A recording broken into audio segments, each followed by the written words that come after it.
الله الرحمن الرحيم. عاوز أعلق على الموضوع اللي حصل من يومين من ولد السبكي.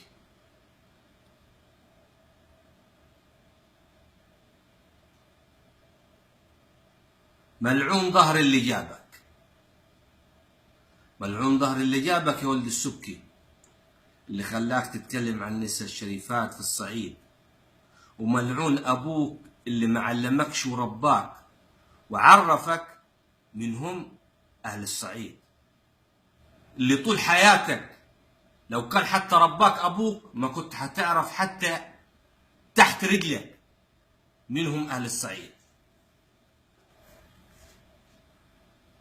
ملعون أبوك يا سبكي، وملعون اللي جابك، لأنه الإعلام بقى خسيس اليومين دول.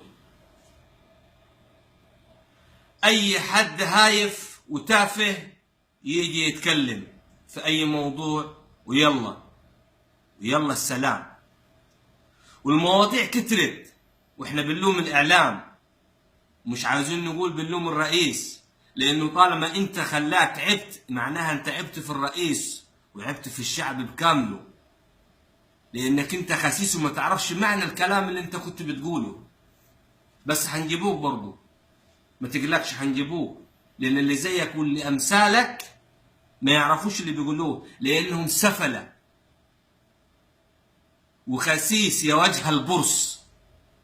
أنت خسيس وملعون ظهر اللي جابك، وحتاج تبوس الجزم عشان بس نسيبوه ونسامحوه، وبرضه مش هنسامحوه لأنك أصلا ما تعرفش مين هم أهل الصعيد. ده البنت الصغيرة اللي عمرها سنة برقبة أبوك،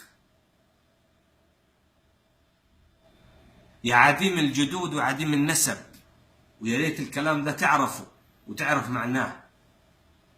عمرك ما هتعرف معناه لأنك عديم النسب وعديم الأصل. وتاني حاجة بنلوم الإعلام، مش عاوزين نخش وبنلوم كل الناس اللي هم إعلاميين، نسميهم إعلاميين. كفاية بقى، كفاية لحد كده، كفاية لحد كده. إن كان خيري ولا أديب ولا فلان ولا علان، كلكم على بعضكم كده بالإشارة شغالين. والموضوع المفتعل اللي هو يعتبر ولد السبكي ده مفتعل، إذا كان من شهرين عاوزين تغيبونا وتخترعوا لنا موضوع عشان نتلهي فيه، ده كله موضوع معروف، كله موضوع معروف. اوعوا تفكروا ان الشعب كله تايه ومش عارف حاجة، ده انتوا اللي تايهين وخاطين في دماغكم ان الشعب ده تحركوه بايديكم. خدوا بالكم اللي حصل في مبارك بعد 30 سنة ممكن يحصل، لحسن تفتكروا في انكم ايه ماسكينها من عصا حديد، الحديد يفل.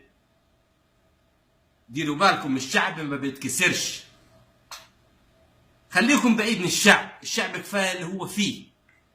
يا ريت تصونوا البلد وتحافظوا عليها.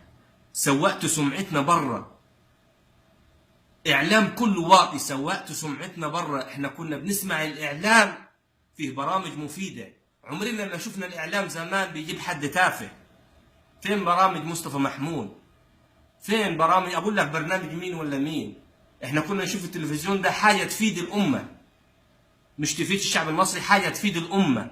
لكن دلوقتي عاوزين نكسروا التلفزيون عشان ما نشوفش، لان التلفزيون بقى فعلا تلف الزين،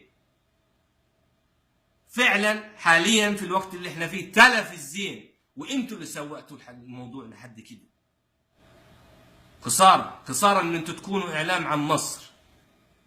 واوجه رسالتي للرئيس نفسه، يا ريت ينتبه، يا ريت ينتبه للشعب، لأنه هو مصر، الشعب هو مصر.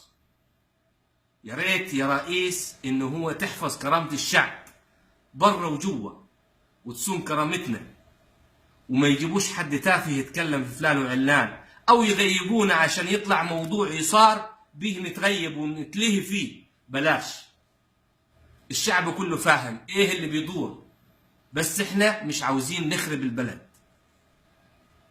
احنا كلنا بنعيش في البلد دي وبنحبها اكثر منكم، واكثر من الاعلاميين، واكثر من السياسيين، واكثر من هم مرؤوسين في البلد.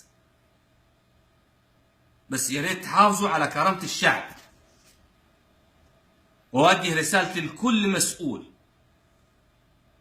وأوجه رسالتي لكل مسؤول إن التفهيم دول ينتهوا من حياتنا. يا ريت. عرفت يا سبكي؟ ملعون ظهر اللي جابك، ومن غير سلام.